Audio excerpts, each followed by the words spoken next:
not only are the letters glued to the board, but the letters themselves are just made of flakes of wood that are glued together. It's a board called OSB, or orientated strand board.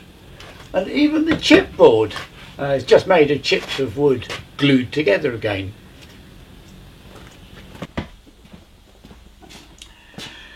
But glues can also be very, very, very frustrating. It's easy to come unstuck. So this video is a sort of brief introduction to glues, but more it's about my own personal experience of the glues that I've had some success with and that I use on my machines. If you want to skip to a particular chapter, here are the contents.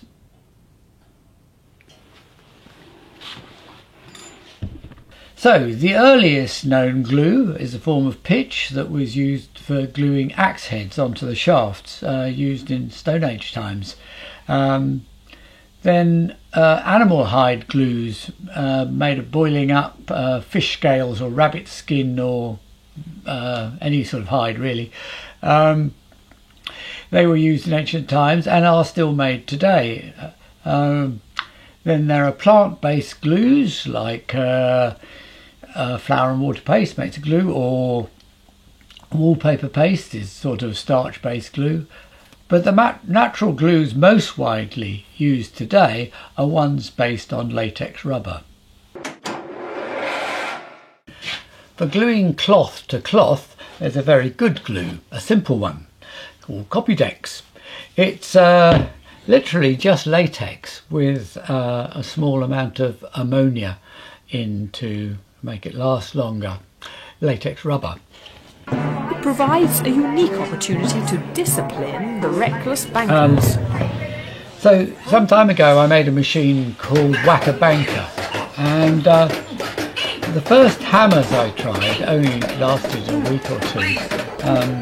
So then I thought, well, I better buy ones. So these are ones made for whack-a-mole machines, and they're solidly made with all the bolts and stuff around the base there. It's actually layers of sort of polyurethane foam, but very, very dense foam. Anyway, these were absolutely hopeless. They lasted very little longer than mine, less than 2 weeks. So gradually I evolved a design that did manage to work. This is what mine ended up looking like. They start off as a bit of thick dowel. I put a bit of big heat shrink over them to stop the wood just disintegrating. I then stick some dowel in the middle of it with PVA. And then I just use old blankets. I found were much better than foam. So old woolen blankets, and I just wrap them round and round and round and round to bring it up to the diameter that I need, so it gets as fat as that. And then I just have strips of thick canvas that I glue the edges with Copydex, and then wrap them round and glue it to round patches on the top and on the bottom, and then I'll do a second layer and sometimes a third layer as well. And so that's what they end up looking at with the glued seams.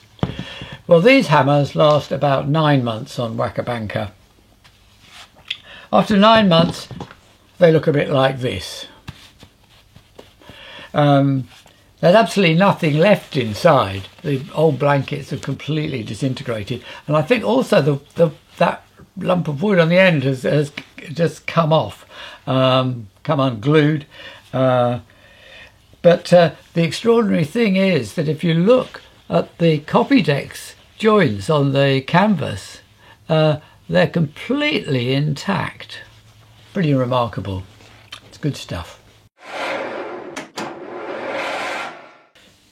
So besides all the natural glues, then a load of synthetic ones were invented mostly in the middle of the 20th century, and mostly by German chemists. So PVA 1924, polyurethanes 1937, epoxy in 1934, superglue 1942, and methacrylates as Loctite stuff in 1953. So there are a lot of different glues. Well, when planning this video, I realised I was finding it frustrating. I didn't really have a good understanding of what makes a glue. So I started trying to research it, but it's not easy. There's lots of rather simple-minded, condescending stuff for kids that's not very useful. And the other end of the spectrum, there's lots of abstruse academic stuff about polymerization or the physics of bonding. And they didn't answer the sort of questions I wanted about, like, why does wood glue so successfully, or why does polyurethane foam up as it sets, or why does superglue often fail after a while. I couldn't answer any of those questions satisfactorily. I did find a basic idea of what constitutes a glue that's slightly helpful. Glues have to have two properties, basic properties. The first is that they have to stick to the surfaces. Sounds completely obvious, but they have to form very intimate contact, so they have to sort of wet the surface. So if you, at the other end of the spectrum, if you put a bit of glue on Teflon or polythene, it'll form droplets and won't spread. They're particularly difficult materials to glue. So once it can make good contact, then it can stick to the material either by mechanically interlocking or by a range of weak intermolecular forces between the glue and the material, or sometimes by chemical reaction with the material. So that's the first thing, it has to stick to the material. The second thing is that the glue has then got to set, to harden, so you can't just be pulled apart again. And of course it does this by cooling down with hot glue, or by the evaporation of a solvent or water, or by a chemical reaction forming a polymer like polyurethane or polyvinyl alcohol, PVA. But actually there's such a huge variety of glues and such a huge variety of materials to stick. I think these general principles are only limited use. And for the rest of this video I'm going to stick with individual glues and materials that I have experience of myself. Wood is one of the easiest materials to glue. I mainly use a waterproof PVA. Titebond do one too, just a different brand. You just apply it to one surface.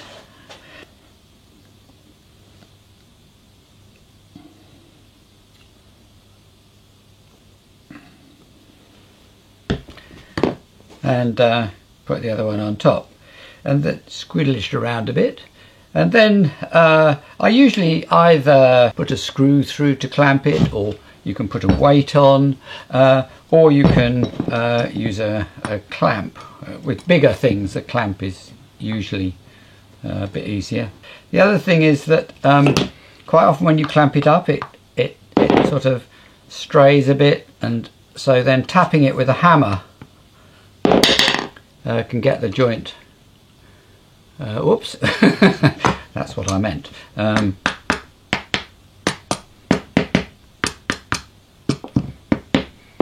Yeah, that's pretty good. So some of my friends actually don't bother with clamps. They just hold the bits of wood together. This is perfectly possible, but you need a bit of patience, because if you let go and it comes unstuck, then somehow it doesn't want to do it so well the second time. You can also buy special tacky PVAs that tack a bit quicker, and then it doesn't take too long. I hope this won't go on too long. I'll just have to see how long I need to hold my hands here. Still it.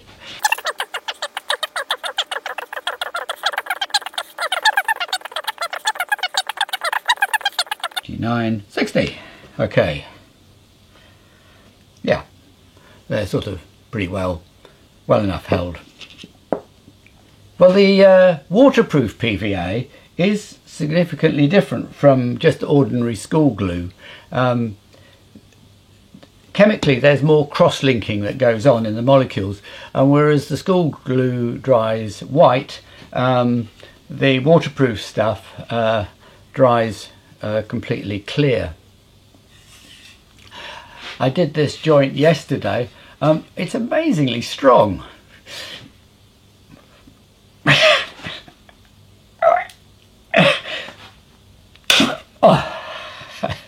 Well, but you can see it's actually broken into the wood as much as through the glue.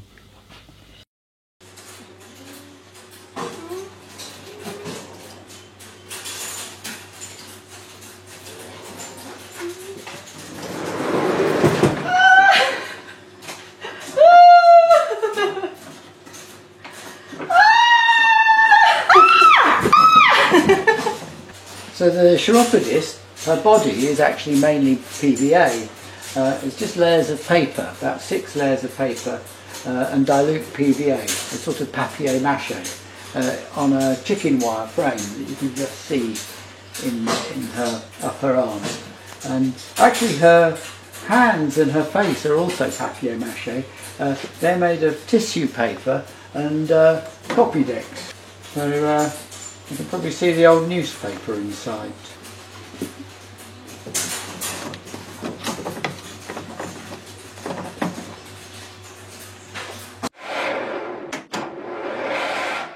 The polyurethane glue I use is a cartridge glue. It claims to dry in 5 minutes, claims to be extra fast setting. I find it's more like 20 minutes, but it's still useful that it dries so quickly. Though the actual reason why I prefer this one is because it lasts a lot longer. It lasts for 2 or 3 years. Polyurethane glue sets by moisture, so if you buy a pot of it and you use a bit, then some moisture from the air gets inside the pot. And that's enough to set the whole lot in less than a year. And for people like me who don't use a lot of it, I'm always used to throw it away. But this is much better. Anyway, using polyurethane glue.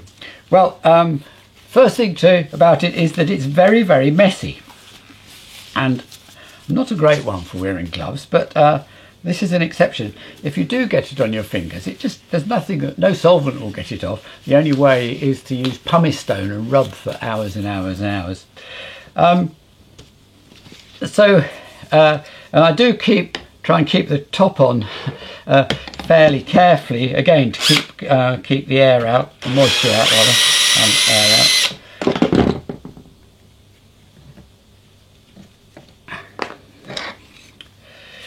So I would normally use it just like PVA for joining a joint together, but you could also use it, or it's supposed to be able to use it for butt joining plywood, which I do find quite useful. Whoops, there it goes, it's coming out now. It won't be incredibly strong, but I find it useful when I'm developing a machine sometimes, just to be able to change the shape of a casing by gluing it together. Now I'm just going to put 2 weights on here. You do have to clamp this stuff because the glue foams up. So it's starting to foam up now. The foam is actually the gas is CO2. As chemical reaction goes on in the pot, the glue is a mix of isocyanates and polyols, whatever they are, and the reaction involving releasing the CO2 produces the polyurethane that is the set glue. You can actually see 1 or 2 bubbles appearing now. So another thing about the foaming is that I used to think that this glue was rather good at gluing things that didn't meet perfectly, that the glue was good at gap filling. But actually the foam itself is very, very weak, so it's not at all good at gap filling. this doesn't fit very well.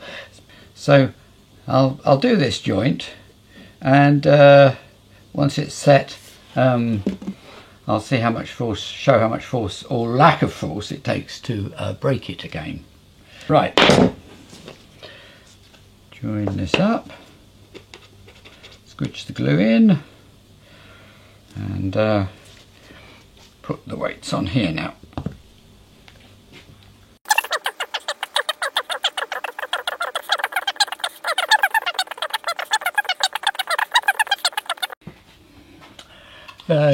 PU glue's fully gone off now.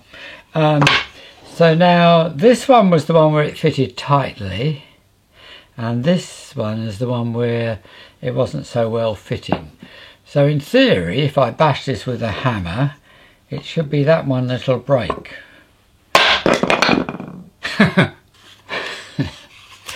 Maybe not such a good, impressive demonstration. Though I do think the force of the foaming up probably pushes the glue into all the sort of nooks and crannies, and probably does help increase its strength. Gluing wood to other materials. Well, surprisingly, I read that polyurethane wood glue would glue to other things as well, so I just tried it. I haven't actually used this on any of my machines. As far as I can see, it's sticking really well, so I'll just sort of do a bit of destructive testing and see if I can get it to come unstuck.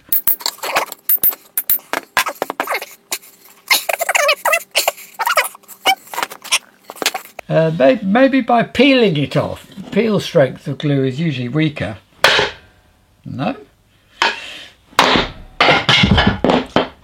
Finally went, but took quite a bit of the wood with it too, so that's very impressive, something I didn't know about before. There's another family of polyurethane based glues that I call Sikaflex. That's a manufacturer, I think they were the original one. The glue, this cartridge glue, is developed for sticking car windscreens to the bodywork. But it will actually stick almost anything to anything. It's the final joint when it's set, it's still elastic and sticky, and I sometimes use it for fixing motor mounts, so to reduce vibration and noise. More recently, there have been just such a bewildering variety of different glues like this. I've rather lost track. Some of them may be better, but it's hard to tell from the packaging. They all say they're amazing, so I've no idea really. The one tip I would give is that it's worth having a very good quality gun. They work so much better than the cheap skinny ones, which can jam up and start being very exhausting to use. Superglue was a wonder of the 1950s, claimed to stick almost anything, though I'm not sure I would want to fly in a plane that was stuck together with it. I'm not usually a fan of superglue, but oddly there's this variety that's sold as mitre glue for gluing wood with an activator as well. This surprisingly works very well. I don't use it structurally on things I make, but for little carvings I find it really good. So like on 2 Ton School Run, all the little scenes, they're actually made out of a wood called gelatong.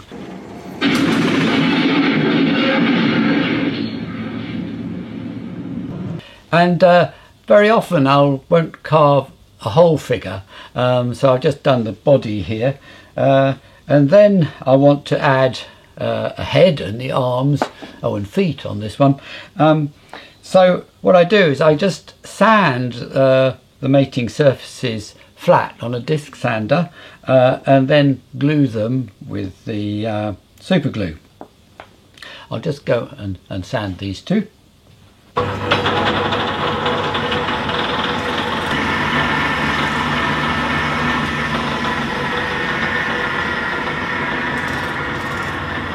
put the super glue on one surface,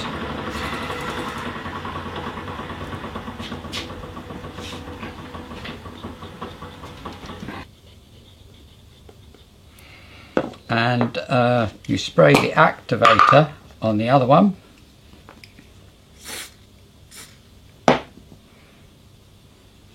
and then you plop them together. Oops. You've got about 10 seconds to hold them.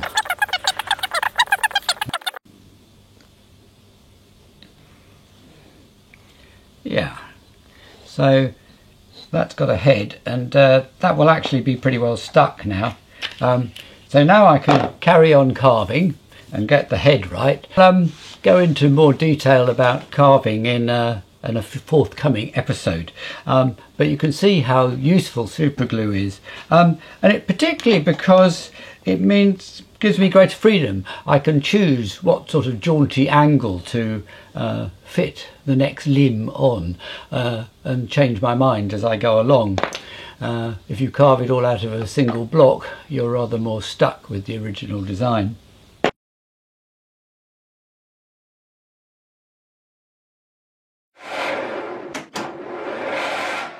Hot glue. I don't use a lot of hot glue, but I do find it useful for making rough prototypes to get a feel of something that I'm making. I guess my one insight, if you like, into hot glues is that the ordinary glue sticks you buy, these clear ones, or equally the coloured ones, are just not very good. They're not very sticky, and they don't go really liquidy, so they don't seep into the joints.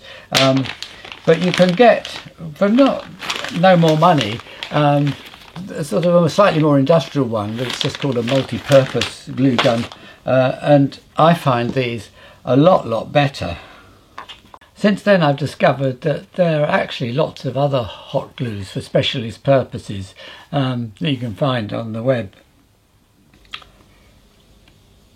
I think glue guns generally work better for materials that don't conduct heat well, because the glue needs to stay fairly liquid to seep into the joint to make a good contact. Completely hidden myself now, but you can see it's good for building things quickly. Contact glues. I use them a lot for gluing plywood to laminate sheet. The outsides of my arcane machines are mostly made of this stuff. It's wonderfully hard wearing and also easy to clean. So it's not totally straightforward putting it onto the wood, so I thought I'd give you a demonstration with a couple of bits of scrap.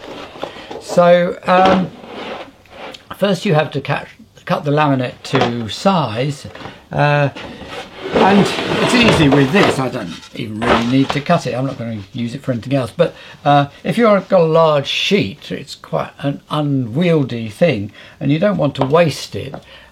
So I usually cut it leave about ½ inch all the way around.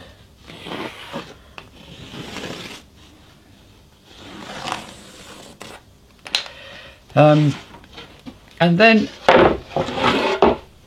to cut it, I sometimes, for smaller bits, I use my sheet metal guillotine, but I also find an angle grinder works well with a fine disc in it.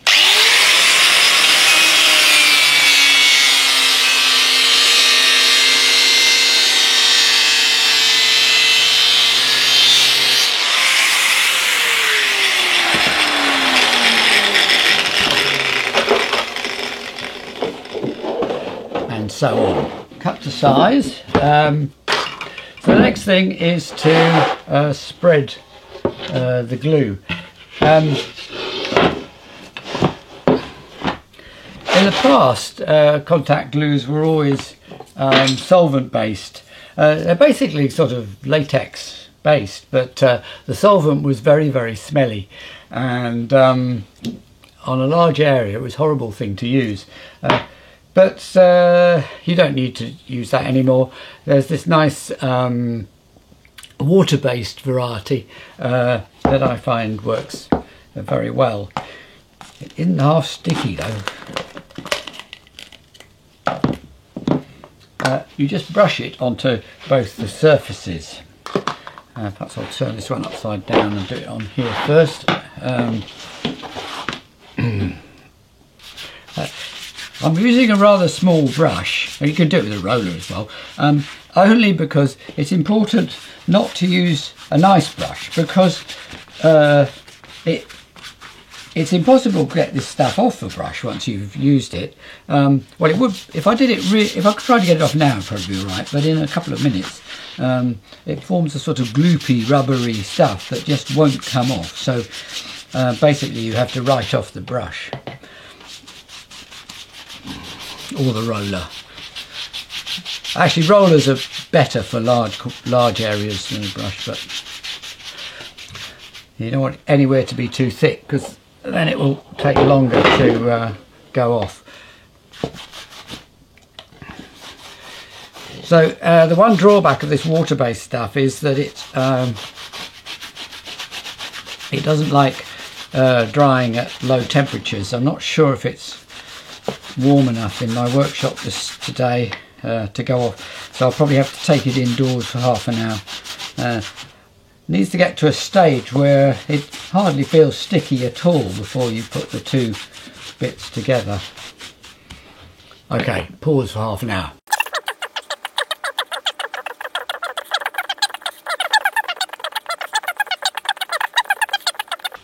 Okay, it's now gone off.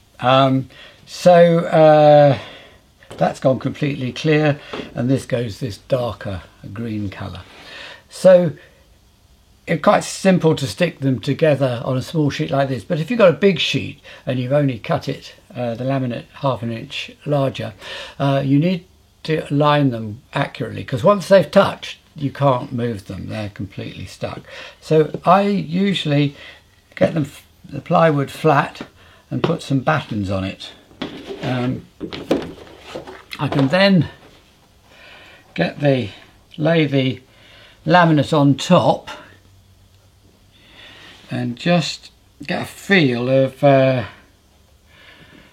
yeah, I think that's about right, and then you can just remove the battens one at a time. But that's really it. It probably won't move at all, even just that amount.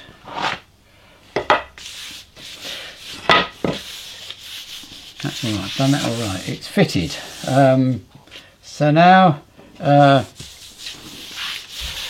final stage is to go round it with a mallet.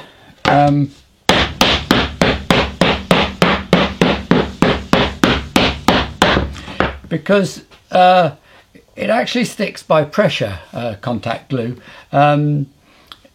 It goes through some form of crystallization, the latex. I don't understand it, but that's how it works, and certainly if you hammer it down it makes a really good bond.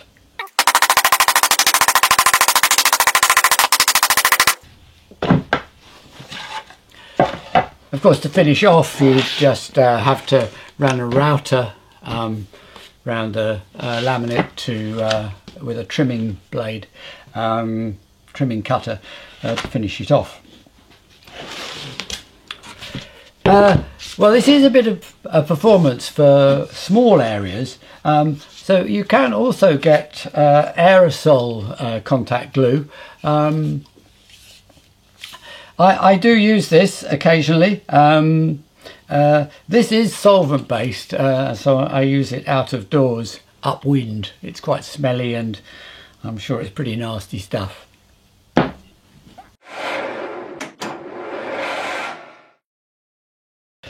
When I was a kid, I used to think that epoxy glue was a miracle of modern science. I'm now a bit more jaundiced about it. But it remains widely used industrially, and it's still one of the best glues for gluing metals. Not that I often glue metals. It's a 2-pack glue. you mix equal quantities. I usually warm it up before mixing them. Makes it easier to get out of the tube and also easy to mix. I thought I'd demonstrate it joining a bit of aluminium to a bit of steel, as it's supposed to be good at that. Not that I use it for that much myself.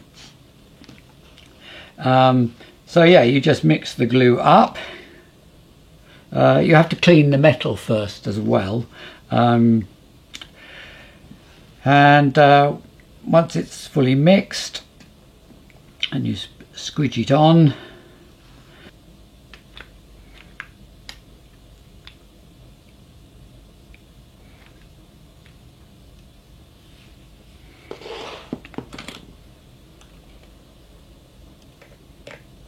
and clamp the two bits of metal together. It claims to dry in 5 minutes, but I think it's more like half an hour, and really I tend to leave it for a day before I really trust it.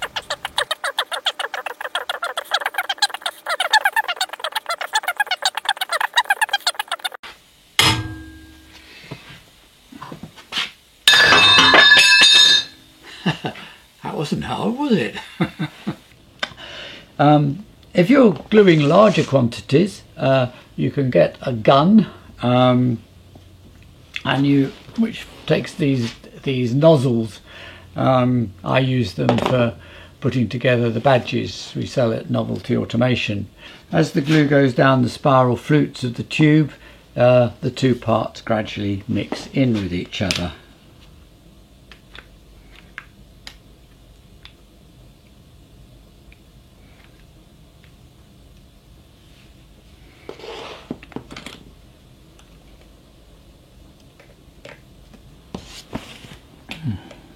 The disadvantage of this, of course, is that every time you finish a job you have to throw away the nozzle and all the glue that's in it, so unless you're doing quite a lot, it's a bit wasteful. Welcome to the Booth of Truth, home of the psychofluorescent radio mirror. Put your hand in the slot now. As you gaze into the radio mirror, open your mind and feel its tranquil balls resonate with your entire body. So inside the slot there are these balls, and for some reason or other people just really want to pull them out. I guess it's like a sort of souvenir or something. At first I screwed them in, but I lost a few that way. I think people were somehow unscrewing them. So then I put a big dollop of epoxy at the base of each one.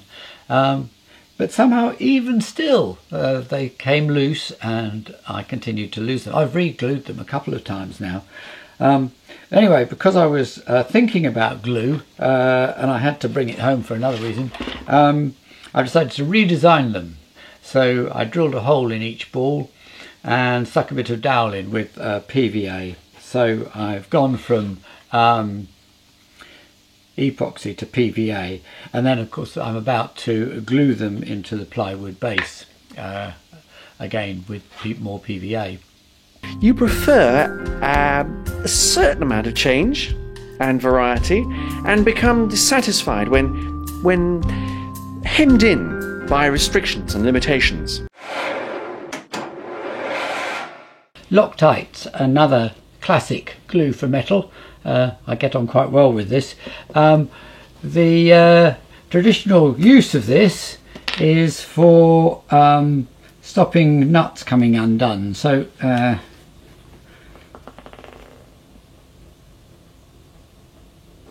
you apply it to a thread, and then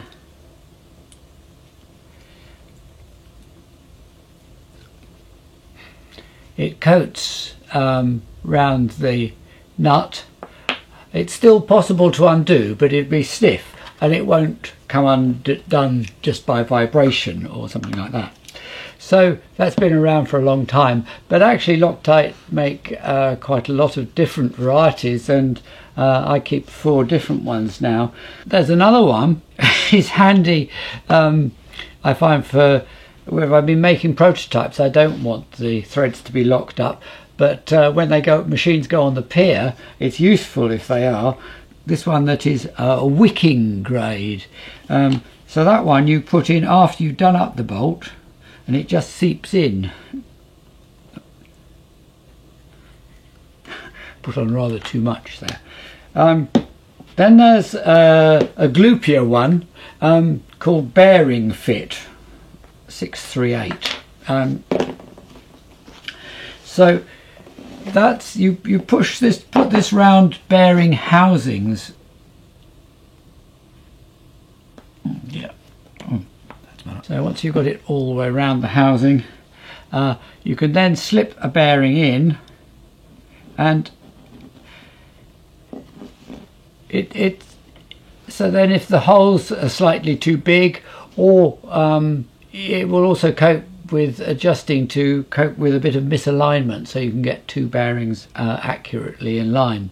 And the fourth one I keep is a high strength Loctite, and this really is very strong. Now I find it useful for joining things to tiny motors which have little 2mm shafts, and it's difficult to get a good clamp to a 2mm shaft. So what I quite often do is to put a bit of the high strength Loctite on both, and then I've got it there on. There you go. And in half an hour that will be a very good join. The only drawback with this is that if you later want to get it off again, you can damage the motor because you have to pull it out so hard. Though you can warm it up, that's a way of softening it. Double-sided tape can also be surprisingly good at joining bits of metal. I sometimes find myself using it to join little plates of aluminium, and it works surprisingly well and seems to last fine, doesn't seem to come undone. Of course, a good area, a largish area, helps of overlap. That's the backing tape. You pull that off.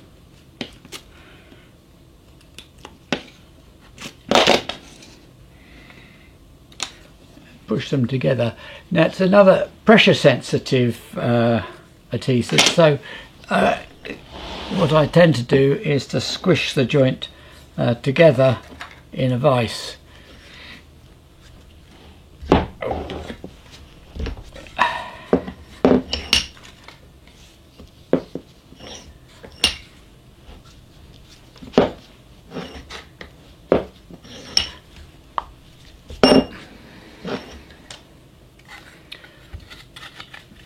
That's pretty well held. There are quite a few examples of this in my machines, and I've never had any trouble with it. There's one other sort of double-sided tape, and this is a foam back tape. It's very similar. You just cut a bit off.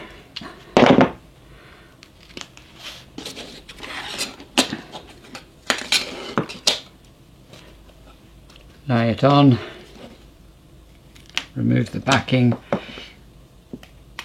Hardly feels sticky, this stuff, anymore. And it won't be until it's squidged, really sticky, till it's squidged up in the vise. But the advantage of this stuff is that it just allows a little bit of flexibility in a joint, which occasionally can be useful. Surprisingly, glue is very good at fixing steel things to concrete. In the past, you drill a hole and then you put in an expanding bolt called a rule bolt. But dust used to get into these things, and the hole would wander. It's difficult to get them in the right place, and you never knew quite how tight the final joint was, so for many situations they had to be individually tested. But now you just get what's called chemical anchor. This is a two-part glue. It's a sort of mortar really, so one part is in the centre and the other part is around the outside, and the gun pushes them both separately, and then on the end there's a nozzle, just like with the epoxy glue, that does the mixing. So with these you can drill much larger holes into the concrete, fill it up with the chemical anchor, and then you just push in a length of studding, and then you can bolt that to your steel structure, and of course you can wiggle it around a bit before it goes off to fit the steel. A huge improvement. I think probably the most successful plastic glues are ones called solvent glues that sort of melt the plastic, so the final join is just the plastic. There's no layer of glue in the middle, so it's almost a sort of weld. The actual little tubes of polystyrene cement you got for old plastic construction kits, that melted the plastic and formed this sort of joint. Similarly with Perspex, this glue called Tensol, let's pour a bit out. I think it's gone a bit solid, but I think it'll still work. Then you can make up the joint and squidge it together a bit, and then leave it.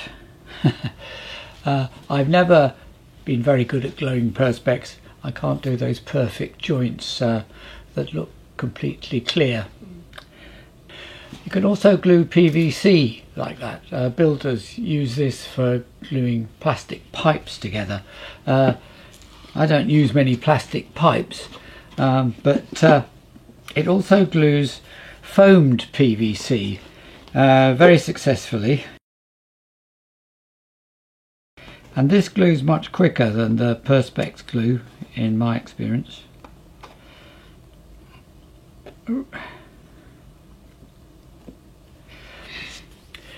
And it's widely used for architectural models. This takes about a minute to go off. I made this Beverly Hills mansion for my celeb machine out of this stuff. You're a paparazzi flying a drone around, trying to spy on the stars.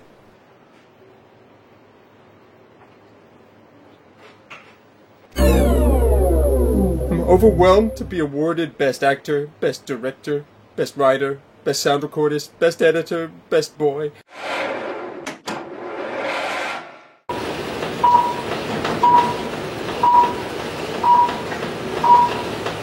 This is a specialist glue I like called E6000. It's sold for gluing rhinestones onto things, but actually it's just a really super sticky version of silicone. So on the fulfillment centre, all the different products are glued to the Perspex shelves with E6000, and then outside the arcade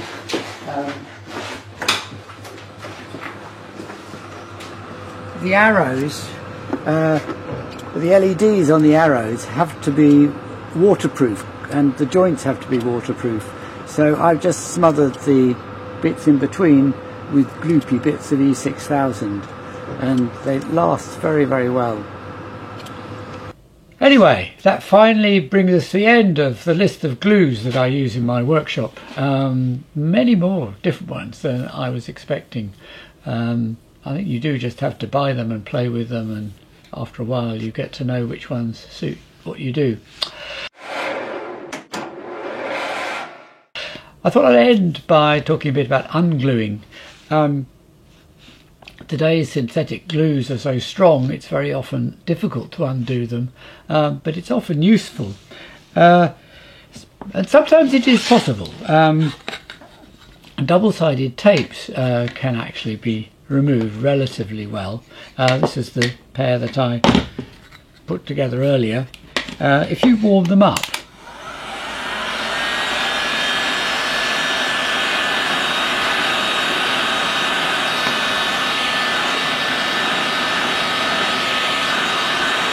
you can then put something into prizing them apart. I actually put a new screen in an Apple laptop a couple of years ago by doing just that, prizing the surround of the screen off with a heat gun and a palette knife.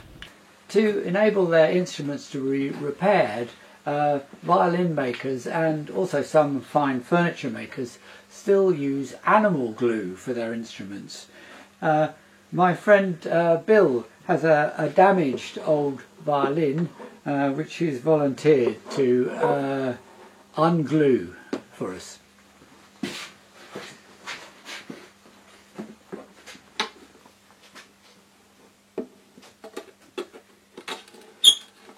The glue is basically the collagen from the animal skins, extracted by boiling them up in water. When hot, the glue is runny, but when cold, it sets hard, but also brittle enough to crack open without damaging the wood when you're trying to get it undone.